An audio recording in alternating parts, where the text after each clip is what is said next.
Hello दोस्तों, last class में हम लोगों ने जो छोड़ा था टॉपिक, वो आपका कहां पे छोड़ा था? आपकी डबल डिस्प्लेसमेंट रिएक्शन। आज हमारा टॉपिक लगभग कंप्लीट हो जाएगा और लगभग क्या होप्स हो कि आपको नई वीडियो शायद इसके लिए नहीं बनानी पड़ेगी या मुझे भी नहीं, ठीक है, मुझे बनानी नहीं पड़ेगी और आपको देखनी नहीं पड़ेगी। अब हम अगली वीडियो में शायद अगला टॉपिक स्टार्ट करेंगे। तो आइए इसको समझते हैं कि ये क्या है। आपकी जो एक रिएक्शन लिखवाई थी मैंने, लास्ट रिएक्शन, जिसको क्या कहते हैं? Redox reaction. क्या कहते हैं दोस्तों? Redox reaction. तो जो रेडॉक्स रिएक्शन है उसमें क्या होता है?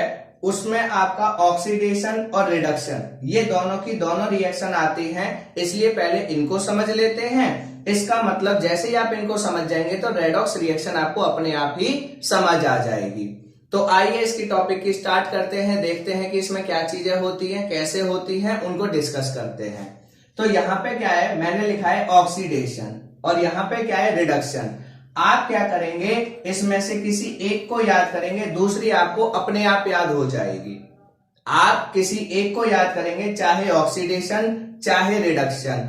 एक को याद करने के बाद दूसरी आपको अपने आप याद हो जाएगी। ऐसा मैं क्यों कह रहा हूं? इसके पीछे रीजन है। इसके पीछे रीजन क्या है कि जो ये ऑक्सीडेशन में है उसका बिल्कुल अपोजिट किस में है? रिडक्शन में। जो ऑक्सीडेशन रिएक्शन में होता है उसका टोटल अपोजिट होता है किस रिएक्शन के अंदर? रिडक्शन रिएक्शन के अंदर। ऑक्सीडेशन में बात करूं तो देखो क्या होता है, एडिशन ऑफ ऑक्सीजन, मतलब कोई भी ऐसी रिएक्शन जिसमें किसी सब्सटेंस के साथ ऑक्सीजन जुड़ जाती है, उस रिएक्शन को मैं ऑक्सीडेशन रिएक्शन कहता हूं। किसी भी सब्सटेंस के साथ, किसी भी एलिमेंट के साथ जब ऑक्सीजन जुड़ जाती है उस रिएक्शन को मैं ऑक्सीडेशन कहता हूं। क्लियर हो गया? या फिर दूसरी डेफिनेशन, रिमूवल ऑफ हाइड्रोजन, मतलब क्या हुआ कि हाइड्रोजन बाहर निकले। मतलब आपका इन दोनों में से कोई भी एक काम होना चाहिए, दोनों नहीं, दोनों में से कोई एक काम। मतलब या तो ऑक्सीजन जुड़ जाए या हाइड्रोजन आपकी क्या हो जाए? बाहर निकल जाए। या तो ऑक्सीजन जुड़ जाए या हाइड्रोजन आपकी क्या हो जाए? बाहर निकल जाए। उस रिएक्शन को मैं क्या बोलूंगा? ऑक्सीडेशन रिएक्शन बोलूंगा। उस रिएक्शन को दोस्तों क्या बोलूंगा? ऑक्सीडेशन रिएक्शन बोलूंगा। इसके बाद आपका दूसरी रिएक्शन आती है रिडक्शन। ये टोटल इसकी अपोजिट। ऑक्सीडेशन में आपने पढ़ा ऑक्सीजन का जुड़ना, तो यहाँ पे ऑक्सीजन क्या होगी? बाहर निकलेगी। यहाँ पे आप ऑक्सीडेशन में पढ़ा हाइड्रोजन का क्या होना? बाहर निकलना, तो यहाँ पे हाइड्रोजन क्या होगी? आपकी जुड़ेगी। इसलिए मैंने बोला था कि आप एक याद करेंगे और दूसरी आपको अपने आप याद हो जाएगी।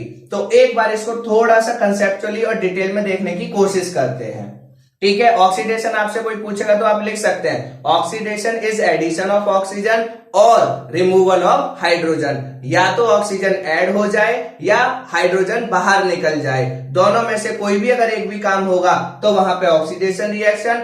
और अगर ऑक्सीजन बाहर निकल रही है या हाइड्रोजन जुड़ रही है, इसका मतलब वो कौन सी रिएक्शन? रिडक्शन। इसके कुछ एग्जाम्पल दे रखे हैं, ये एग्जाम्पल देखते हैं, इससे आपको और क्लियर हो जाएगा। मैग्नीशियम प्लस ऑक्सीजन, देखिए यहाँ पे मैग्नीशियम के साथ कौन जुड़ गया? ऑक्सीजन, तो ये क्या बन गया? Magnesium oxide. मतलब यहाँ पे मैग्नीशियम अकेला था और प्रोडक्ट साइड में मैग्नीशियम के साथ कौन जुड़ गया? ऑक्सीजन। तो ये कौन सी रिएक्शन हो गई? ऑक्सीडेशन। क्यों? क्योंकि इसमें इस एलिमेंट के साथ क्या जुड़ रहा है? ऑक्सीजन, और हमने अभी अभी पढ़ा।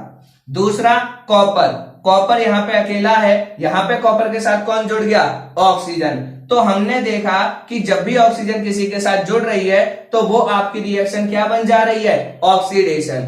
Carbon plus oxygen, carbon dioxide बनेगा, ऑक्सीडेशन। मतलब जब भी किसी के साथ आप ऑक्सीजन जोड़ेंगे तो वहां पे आपकी ऑक्सीडेशन रिएक्शन होगी ही होगी। क्लियर हो गया दोस्तों? अब रिडक्शन के एग्जांपल देख लीजिए। रिडक्शन में क्या है?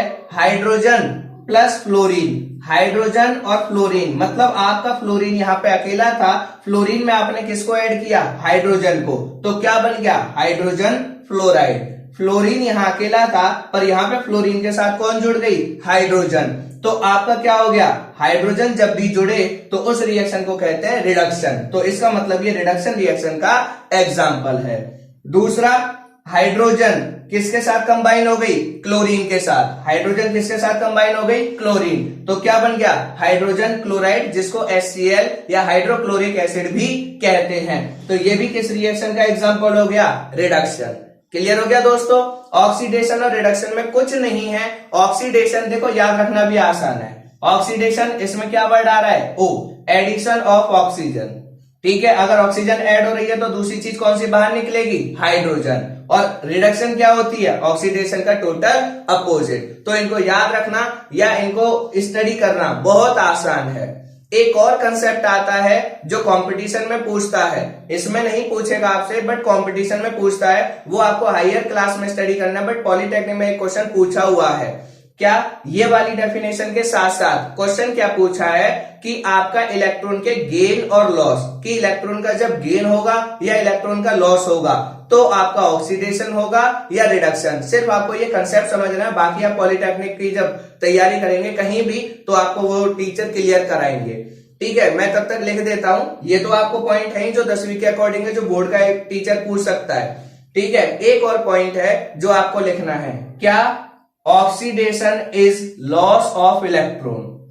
ऑक्सीडेशन, अगर आपने ये नोट डाउन कर लिया हो तो ये एग्जांपल मिटा के मैं लिख देता हूं ताकि आपको प्रॉब्लम नहीं होगी, यहां पर भी और यहां पर भी। ठीक है, तो देखिए क्या है, इनको नोट डाउन कर लीजिएगा, फिर मैं यहाँ पे थर्ड पॉइंट भी लिख देता हूं ताकि आपको क्लियर हो जाए, आपको प्रॉब्लम ना हो, वो भी याद हो जाए। ठीक है, तो देखते हैं ये, और आप लिख सकते हो। ठीक है, loss of electron, loss of electron, और इसकी ट्रिक क्या होती है? ऑयल। क्या होती है? ऑयल। ओ से ऑक्सीडेशन, आई से is loss electron. Oxidation is loss of electron. ठीक है, जब भी किसी में से इलेक्ट्रॉन लॉस होंगे तो वहां भी ऑक्सीडेशन होगा। इसी तरीके से अगर मैं रिडक्शन की बात करूं तो रिडक्शन के लिए भी आप ये एग्जांपल लिख लीजिएगा, फिर मैं आगे यहाँ पे तीसरी डेफिनेशन भी लिख देता हूं। ये मैं इसलिए बताता हूं क्योंकि आपसे जब पढ़ रहे हो तो अब आप इनकी प्रैक्टिस करोगे तो अपने आप सीख जाओगे। ठीक है, यहाँ पे क्या है आपका? गेन ऑफ इलेक्ट्रॉन, तो इसकी क्या ट्रिक होती है? रे।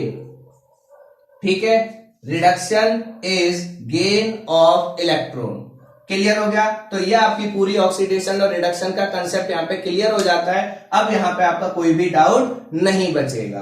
अब हम चलते हैं अपनी रिएक्शन पे बिना टाइम को गवाए। ऑक्सीडेशन रिडक्शन में बस इतना ही है, आप मेजरली ये याद रखिएगा, ऑक्सीजन का जुड़ना और ऑक्सीजन का बाहर निकलना। अगर जुड़ रही है ऑक्सीडेशन, बाहर निकल रही है रिडक्शन। हाइड्रोजन इसमें बाहर निकलेगी, हाइड्रोजन इसमें क्या होगी? जुड़ेगी। ठीक है, ये बेसिक पॉइंट, क्योंकि अब हम इनको यूज करेंगे। तो आइए हम अपनी अगली डेफिनेशन पे चलते हैं या अगली रिएक्शन पे चलते हैं। ठीक है, क्योंकि वो बहुत आसान है, उसमें कुछ है ही नहीं, लगता जरूर है बट जब आप उसकी प्रैक्टिस करेंगे तो वो आपको और भी ज्यादा आसान लगेगी। तो स्टडी करते हैं एक बार, क्या है आपकी?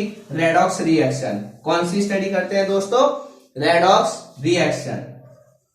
तो रेडॉक्स रिएक्शन में क्या होता है? वैसे तो मैं आपको बता चुका हूं, पर फिर भी अगर कभी प्रॉब्लम है तो रेडॉक्स रिएक्शन अपने आप में इंडिकेट करती है, रेड से बनता है रिडक्शन, रेड से क्या बनता है? रिडक्शन, और ऑक्स से क्या बनता है? ऑक्सीडेशन। तो एक ऐसी रिएक्शन जिसके अंदर ऑक्सीडेशन और रिडक्शन दोनों काम होते हैं, एक ऐसी रिएक्शन जिसमें ऑक्सीडेशन और रिडक्शन दोनों काम होते हैं, उस रिएक्शन को मैं रेडॉक्स रिएक्शन कहता हूं। उस रिएक्शन को मैं रेडॉक्स रिएक्शन कहता हूं। इसके अगर मैं एग्जांपल की बात करूं, एग्जांपल, ये रिएक्शन आपकी पेपर में पूछी जाती है, अभी पिछले 2 साल से नहीं पूछी गई है बट इससे रिलेटेड क्वेश्चन पूछ लेता है 1 मार्क्स में। ठीक है, कैसे पूछते हैं, क्या पूछते हैं, उसको हम स्टडी करते हैं। इसमें डेफिनेशन में कुछ नहीं लिखना, सिर्फ आपको ये लिखना है, a reaction in which oxidation and reduction both reaction takes place. एक ऐसी रिएक्शन जिसमें ऑक्सीडेशन भी होगा और जिसमें रिडक्शन भी होगा, उस रिएक्शन को आप क्या बोलोगे? रेडॉक्स रिएक्शन बोलोगे। क्लियर हो गया? ये यहाँ पे लिखी हुई है। अब इसको हम किससे समझते हैं? एग्जाम्पल एक बार और रिपीट कर देता हूं, a reaction in which oxidation and reduction both reaction takes place is known as redox reaction. ये हो गया क्लियर? अब चलते हैं इसका एग्जाम्पल और इसके कंसेप्ट को समझते हैं। ठीक है, यहां पे कैसे करना है, क्या करना है। और मैं उम्मीद करूंगा कि जैसा मैं लिख रहा हूं अगर वैसा ही आप लिखेंगे तो आपको और ज्यादा आसानी होगी इसको सीखने में। ठीक है, CuCuO plus H2 converted into Cu plus H2O। हमारी एक रिएक्शन है कि हमने कॉपर ऑक्साइड लिया और उस पर हाइड्रोजन की रिएक्शन कराई, तो हमें क्या मिला, कॉपर प्लस वाटर। ये जो रिएक्शन है ये आपकी रेडॉक्स रिएक्शन का एग्जाम्पल है। अब मुझे ये दिखाना पड़ेगा कि इसमें ऑक्सीडेशन कहाँ हो रहा है और रिडक्शन कहाँ हो रहा है। अब देखिए आपको करना क्या है, metal to metal arrow start कीजिए। कॉपर यहां पर है, कॉपर यहां पर है, तो कॉपर से यहां पे इस एलिमेंट इस कंपाउंड से एरो शुरू करके यहां पे एरो खत्म कीजिए। जैसे ये देखिए, ये मैंने एरो बनाना शुरू किया, ये यहां से यहां पे फिनिश कर दिया। ठीक है, ये आपको दिखाना है कि ये यहां से चल के आया और यहाँ पे क्या हो गया, खत्म। इसी तरीके से यहाँ पे तो प्रॉब्लम ही नहीं है, दूसरा एलिमेंट यही है, तो यहां से ये एरो यहाँ पे। क्लियर हो गया, ये चीज आपको कंप्लीट हो गई। मैं ये ऊपर वाला रेडॉक्स मिटा देता हूं क्योंकि आपको पता है कि हम रेडॉक्स पढ़ रहे हैं, मुझे कुछ चीजें लिखनी है तो इस पे इसकी थोड़ी प्रॉब्लम हो सकती है। ठीक है, इसलिए मैं इसको क्या कर रहा हूं दोस्तों, रब कर रहा हूं। ठीक है, यहाँ पे अब हम अगर कंसेप्ट की बात करें, अब देखिए अब आपको क्या करना है, अब आपको टोटल काम क्लियर। आपने एरो कहां से कहां लगाओगे, दोबारा रिपीट कर देता हूं। मेटल, जैसे यहाँ पे कॉपर दिख रहा है, कॉपर से शुरू करके कॉपर, यहाँ हाइड्रोजन दिख रहा है तो दूसरी तरफ भी हाइड्रोजन, ये ध्यान रखना। क्लियर। अब यहाँ पे क्या है, अगर आप देखो तो कॉपर के साथ क्या जुड़ा हुआ है, ऑक्सीजन, पर यहाँ पे कॉपर के साथ कुछ भी नहीं है। यहाँ कॉपर के साथ क्या है दोस्तों, ऑक्सीजन, और यहाँ कॉपर के साथ कुछ भी नहीं है। इसका मतलब यहां से यहां पर जाने पे क्या हुआ, ऑक्सीजन बाहर निकल गई। भाई कह सकता हूं ऑक्सीजन क्या हो गई, बाहर निकल गई, हाँ या ना, क्योंकि ऑक्सीजन यहां पे थी अब नहीं है, इसका मतलब वो क्या हो गई, बाहर निकल गई। तो मैं लिख सकता हूं लॉस ऑफ ऑक्सीजन, ठीक है, या रिमूवल ऑफ ऑक्सीजन। भाई रिमूवल भी बाहर होता है, तो लीजिए मैं दोनों वर्ड लिख देता हूं। ठीक है, रिमूवल, ठीक है, रिमूवल ऑफ ऑक्सीजन या लॉस ऑफ ऑक्सीजन। और अभी अभी आपने पढ़ा था कि जब ऑक्सीजन बाहर निकले तो उसको क्या कहते हैं दोस्तों, रिडक्शन। और आप ऐसे ही लिखेंगे, आप अभी शुरुआत में ऐसे ही लिखेंगे जब तक आपको एक्सपर्टीज नहीं बन जाते, जब तक आपको स्पेशलाइजेशन नहीं हो जाता। क्लियर। तो ये आपका कॉपर ऑक्साइड से कॉपर में बदलना क्या है, आपकी रिडक्शन रिएक्शन। दूसरा है हाइड्रोजन को देखो, यहां हाइड्रोजन अकेला था और यहां पे हाइड्रोजन के साथ क्या हो गया, ऑक्सीजन जुड़ गया। तो यहां हाइड्रोजन अकेला और यहां पे क्या जुड़ गया उसके साथ, ऑक्सीजन। इसका मतलब क्या हुआ है दोस्तों, एडिशन ऑफ ऑक्सीजन। और अभी अभी हमने पढ़ा कि एडिशन ऑफ ऑक्सीजन को क्या कहते हैं आप लोग, एडिशन ऑफ ऑक्सीजन को कहते हैं ऑक्सीडेशन। एडिशन ऑफ ऑक्सीजन को क्या कहते हैं आप, ऑक्सीडेशन। अब ये आपको क्लियर हो गया, ऑक्सीडेशन क्या है और रिडक्शन क्या है। अब ये तो क्लियर हो गया, ये रिएक्शन वो दे देगा, ये नहीं पूछेगा रिडक्शन क्या होता है और आपका ऑक्सीडेशन क्या होता है। वो आपसे चार चीजें पूछेगा। पहली चीज क्या पूछेगा, ऑक्सीडाइजिंग सब्सटेंस, कि इनमें बताइए ऑक्सीडाइजिंग सब्सटेंस क्या है, पहला क्वेश्चन। ठीक है, दूसरा जो आपसे पूछेगा रेड्यूसिंग सब्सटेंस क्या है, रेड्यूसिंग सब्सटेंस। तीसरा आपसे पूछेगा ऑक्सीडाइजिंग एजेंट, ठीक है, क्या पूछेगा दोस्तों, ऑक्सीडाइजिंग एजेंट क्या है। और चौथा आपसे पूछेगा रेड्यूसिंग एजेंट क्या है। अगर ये 2 नंबर में उसको रिएक्शन देनी है तो ये 4 चीज पूछेगा, half half half half. Total आपके कितने हो जाएंगे 2 मार्क्स का ये क्वेश्चन बन जाएगा। पर इसको सॉल्व करने का मेथड यही है, आप रिएक्शन लिखेंगे, एरो ये बना के दिखाएंगे और यहाँ पे आप आइडेंटिफाई। अब दोस्तों एक चीज मैं आपको बताता हूं, इसमें आपको बहुत ज्यादा कुछ करने की जरूरत नहीं है। हमेशा इस रिएक्शन में किसको सेलेक्ट कीजिए, पहले सब्सटेंस को।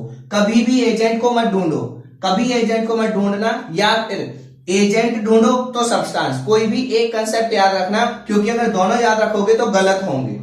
ठीक है, डेफिनेटली गड़बड़ हो जाएगी। एक याद रखना, चाहे कोई सब्सटेंस को आइडेंटिफाई करने वाला, चाहे एजेंट को आइडेंटिफाई करने वाला।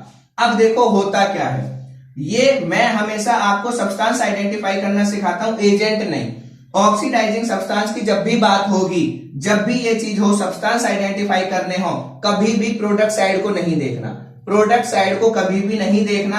आंसर हमेशा ऑक्सीडाइजिंग सब्सटेंस और रिड्यूसिंग सब्सटेंस का पहली बात कहां से होंगे, हमेशा रिएक्टेंट साइड से। इसका मतलब प्रोडक्ट वाला तो खत्म, Cu और H2O तो हो ही नहीं सकते। ऑक्सीडाइजिंग सब्सटेंस या रिड्यूसिंग कौन हो सकते हैं, सिर्फ ये दो बचे। प्रोडक्ट खत्म, कभी भी ऑक्सीडाइजिंग सब्सटेंस और रिड्यूसिंग सब्सटेंस प्रोडक्ट साइड का नहीं होगा, ये ध्यान रखना। कहां का होगा, हमेशा रिएक्टेंट साइड। अब रिएक्टेंट साइड में आपको ऑब्जर्व करना है कि क्या देखना है, इन दोनों में से कौन होगा। बहुत आसान है, जब ऑक्सीडाइजिंग सब्सटेंस देख रहे हो तो ये देखना कि ऑक्सीडेशन रिएक्शन कहां हो रही है। ऑक्सीडाइजिंग सब्सटेंस के लिए क्या देखना कि ऑक्सीडेशन रिएक्शन कहां हो रही है। तो जरा ये देखो, यहां से यहां जाने पे ऑक्सीडेशन हो रही है या यहां से यहां जाने पे ऑक्सीडेशन हो रही है। तो आंसर होगा H2 से H2O पर जाने में ऑक्सीडेशन हो रही है। मैंने पहले ही बोला प्रोडक्ट साइड का आंसर नहीं हो सकता। और फिर भी अगर आपको प्रॉब्लम है तो आप ये पूछिए कौन बदल रहा है। भाई कौन, हाइड्रोजन H2O में बदल रहा है या H2O हाइड्रोजन में बदल रहा है, तो आंसर होगा H2। आंसर होगा H2 कन्वर्टेड इनटू H2O। कौन बदल रहा है, H2। तो ऑक्सीडाइजिंग सब्सटेंस भी कौन होगा, H2। ऑक्सीडाइजिंग सब्सटेंस कौन होगा दोस्तों, H2 हाइड्रोजन। क्लियर हो गया। अब इसी तरीके से रेड्यूसिंग सब्सटेंस, रेड्यूसिंग सब्सटेंस के लिए कौन सी रिएक्शन देखनी है, रिडक्शन। कौन सी रिएक्शन देखनी है, रिडक्शन। रिडक्शन कहां पे हो रहा है, एक ही चीज बची यहां पे। अब रिडक्शन हो रहा है तो मैंने बताया प्रोडक्ट हो ही नहीं सकता कभी भी, कौन होगा, रिएक्टेंट। फिर भी अगर प्रॉब्लम हो तो क्वेश्चन क्या पूछो, कौन बदल रहा है। कौन बदल रहा है तो पता चलेगा CuO Cu में बदल रहा है। कौन बदल रहा है, answer CuO। Clear, copper oxide. क्या हो गया, कॉपर ऑक्साइड। बात समझ में आ गई। ऑक्सीडाइजिंग सब्सटेंस कैसे आइडेंटिफाई करते हैं। ऑक्सीडाइजिंग और रिड्यूसिंग सब्सटेंस कुछ नहीं करना, पहली बात प्रोडक्ट साइड नहीं होगी। और इसमें मैं आपको बता दूं, अब कुछ लोग हायर क्लासेस के कंसेप्ट लगाते हैं। भाई मैं जब 10th का पढ़ा रहा हूं तो आपको जो भी चीजें बताऊंगा 10th के अकॉर्डिंग पढ़ाऊंगा। हायर क्लासेस में कई तरीके के कॉन्ट्राडिक्शंस होते हैं, कई तरीके की थ्योरीज इंट्रोड्यूस होती है नई नई, ठीक है। तो 10th क्लास के अकॉर्डिंग आपका आंसर यही है, ठीक है। अब यहाँ पे कंसेप्ट क्या कहता है कि जब आपने ऑक्सीडाइजिंग सब्सटेंस कैसे आइडेंटिफाई करने हैं, रिएक्शन देखिए, ऑक्सीडेशन रिएक्शन कहां हो रही है, जहां पे हो रही है। कौन बदल रहा है, हाइड्रोजन आंसर। रेड्यूसिंग सब्सटेंस के लिए कहां आपकी रिडक्शन रिएक्शन कहां हो रही है, कौन बदल रहा है, वही आंसर। अब जैसे ही आपको ये दो मिले, ये दो आपको अपने आप मिल गए। क्या कि जो ऑक्सीडाइजिंग सब्सटेंस होते हैं, क्योंकि यहां पे जगह नहीं है, आपको बता रहा हूं, जो आपके ऑक्सीडाइजिंग सब्सटेंस होते हैं वो रेड्यूसिंग एजेंट होते हैं।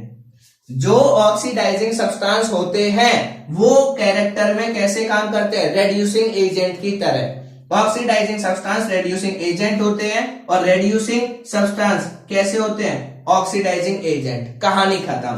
तो जो आपका रेड्यूसिंग सब्सटेंस है वो आपका ऑक्सीडाइजिंग एजेंट होगा, कॉपर ऑक्साइड, और जो आपका ऑक्सीडाइजिंग सब्सटेंस है वो रेड्यूसिंग एजेंट होगा।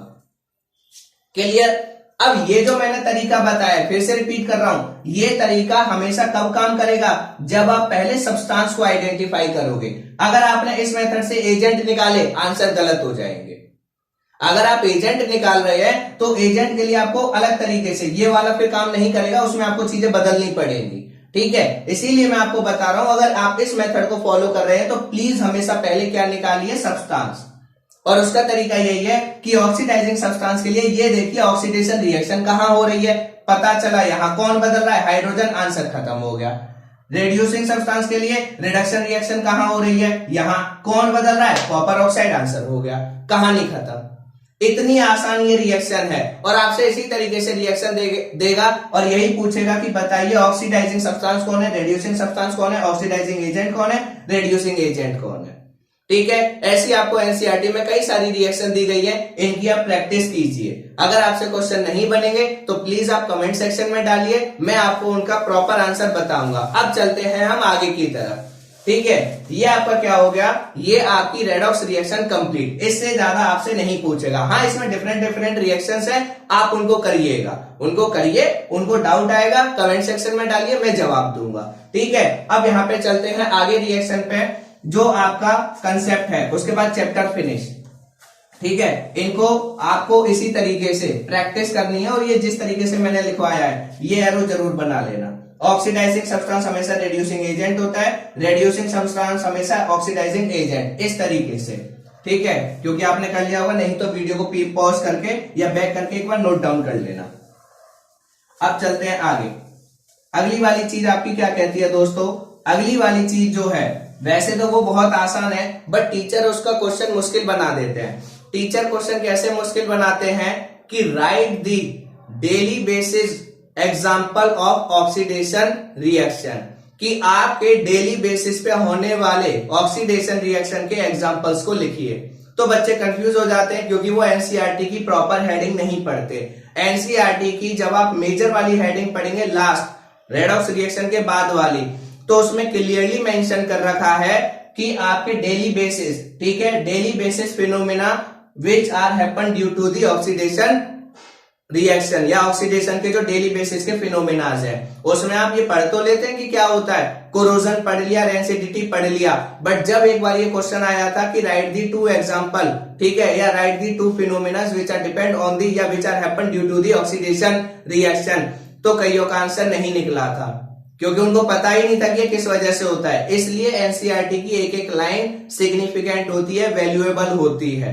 ठीक है, तो आप इसको क्वेश्चन को डाल के आपके पास एनसीईआरटी होगी, उसको ध्यान रखना कि अगर उसने दो एग्जांपल पूछे ऑक्सीडेशन रिएक्शन के डेली बेसिस पे, तो आंसर क्या होगा आपका?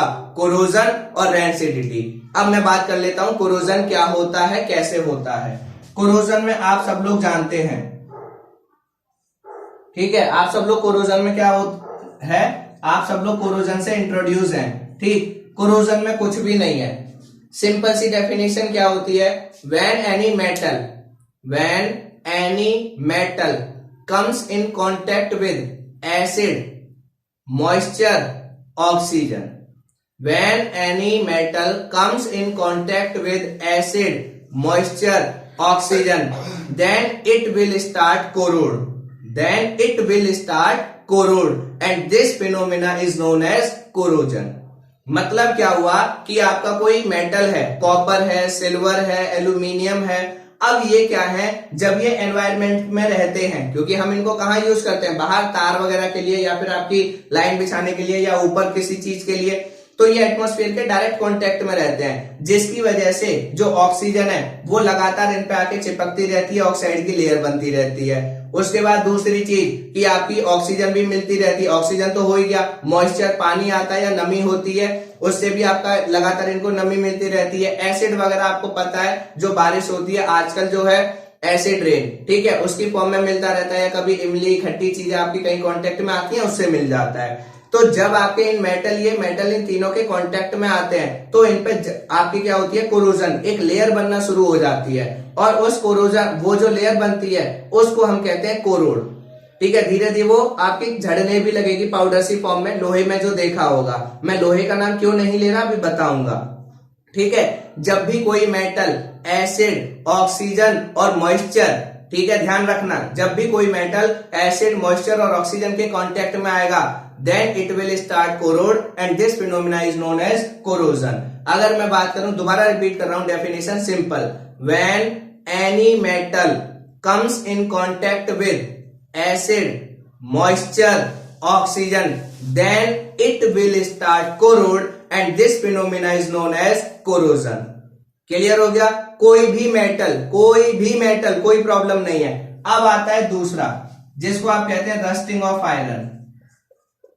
ठीक है, क्या कहते हैं? Rusting of iron. ये पॉइंट मैंने क्यों नहीं बताया था कोरोजन में, क्योंकि एक पेपर में, एक स्कूल के एग्जाम में ये पूछा गया था कि right the definition corrosion, rusting of iron and rancidity. मतलब उन्होंने रस्टिंग ऑफ आयरन और कोरोजन को अलग अलग पूछा था, जबकि आप लोग समझते हैं दोनों चीजें एक ही हैं। ठीक है, इसलिए मैंने इस पॉइंट को समझाने के लिए अलग रखा है। कोरोजन मतलब कोई भी मेटल जब एसिड, मॉइस्चर, ऑक्सीजन के कांटेक्ट में आएगा और उस पर ऑक्साइड की लेयर चढ़ेगी और वो कोरोड होना स्टार्ट होगा, तब उसको कोरोजन कहेंगे। बट जब आपका आयरन, ऑक्सीजन, मॉइस्चर, एसिड के कांटेक्ट में आके कोरोड होना स्टार्ट होगा तो उसको कोरोजन नहीं कहेंगे, उसको हमने एक स्पेशल नाम दिया है रस्टिंग ऑफ आयरन। क्या स्पेशल नाम दिया है? Rusting of iron. ध्यान रखना इस बात को, ठीक है। तो रस्टिंग ऑफ आयरन की डेफिनेशन क्या हो जाएगी? When iron comes in contact with moisture, oxygen and acid, then it will start corrode and this process is known as rusting of iron. Corrosion और रस्टिंग ऑफ आयरन में एक ही अकेला difference है आपके लेवल पे कि रस्टिंग ऑफ आयरन सिर्फ और सिर्फ आयरन का कोरोजन होता है। आयरन के कोरोजन को हम किस नाम से जानते हैं? रस्टिंग ऑफ आयरन के नाम से। और किसी भी मेटल के कोरोड होने को किस नाम से जानते हैं? कोरोजन के नाम से। क्लियर हो गया पॉइंट? अब इसमें आपको पता है कि आपकी क्या हो जाती है? रेडिश ब्राउन कलर की लेयर्स बन जाती हैं। अब यहां से मैं एक क्वेश्चन और इंट्रोड्यूस कर रहा हूं, वो अपनी तरफ से, जो कंपटीशन में पूछते हैं कि लोहे पर जंग लगने के बाद after rusting over iron their mass, उसका जो भार है, जो मास है, वो क्या हो जाता है? इंक्रीज हो जाता है जंग लगने के बाद या कम हो जाता है? तो ये क्वेश्चन कि आपका सेम रहता है या इस तरीके के ऑप्शन देगा। तो आंसर है जंग लगने के बाद लोहे का वजन, मास हमेशा क्या होता है? इंक्रीज होता है। ये कंपटीशन में क्वेश्चन आता है। जो क्वेश्चन कंपटीशन में आते हैं जिस फॉर्म में, मैं जितने मुझे याद आते हैं मैं आपको साथ के साथ बताता चलता हूं, वो इसलिए ताकि आपकी ये चीजें क्लियर होती रहे कि कंपटीशन में ऐसा कुछ आता है। ये मेरा मोटिव है और कुछ नहीं। क्लियर? तो कोरोजन क्लियर हो गया। जब भी कोई मेटल एसिड, मॉइस्चर और ऑक्सीजन के कांटेक्ट में आके कोरोड होगा, उस प्रोसेस को कोरोजन, और जब लोहा एसिड, मॉइस्चर और ऑक्सीजन के कांटेक्ट में आके कोरोड होगा तो उस प्रोसेस को रस्टिंग ऑफ आयरन कहेंगे। कैसे कलर की लेयर बन जाती है? रेडिश ब्राउन कलर की। क्लियर हो गया? रिएक्शन लिख लेना Fe की वाटर के साथ, आपको क्लियर हो जाएगा अगर लिखना चाहते हो। अब ये चीज क्लियर हो गई। अब आता है आगे, क्या आपका जो जंग लगना है उसको आप कैसे प्रिवेंट कर सकते हैं? जंग लगने को हम प्रिवेंट किस किस तरीके से कर सकते हैं? बहुत अच्छे से आपको पता है। ऑयलिंग, ठीक है, ऑयल लगा के, ग्रीसिंग, ग्रीस वगैरह लगा के, ठीक है। उसके बाद क्या हो गया आपका? ऑयलिंग हो गया, ग्रीसिंग हो गया। अब इससे आगे जो एडवांटेज, पेंट हो गया, पेंट करके पढ़ सकते हैं, ठीक है, पेंट करके बचा सकते हैं, ठीक है। ये तीन हो गए, ये जनरल है। बट आप 10th क्लास में है इसलिए थोड़ा सा एडिशनल वो आपसे पूछना चाहता है। एडिशनल में क्या होगा आपका? ठीक है, हम बात करेंगे आपकी गैल्वनाइजेशन।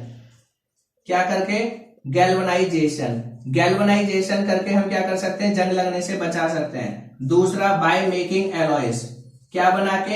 एलॉयज बना के हम लोग क्या कर सकते हैं? बचा सकते हैं। तीसरा भी अगर आप लिखना चाहते हो, एनोडाइजिंग। एनोडाइजिंग से भी आप लोग क्या कर सकते हैं? जंग लगने से बचा सकते हैं। चौथा, ठीक है, आपकी जिसकी, ठीक है, 10 की हम लेयर चढ़ाते हैं। क्लियर? तो वो आपके में नहीं है, तो आप ये बेसिकली गैल्वनाइजेशन से हम क्या कर सकते हैं? जंग लगने से बचा सकते हैं। गैल्वनाइजेशन में क्या होता है? जो आयरन या लोहा होता है, इसके चारों तरफ हम कोटिंग कर देते हैं, ठीक है। इसके चारों तरफ हम क्या कर देते हैं? कोटिंग। किसकी? जिंक की।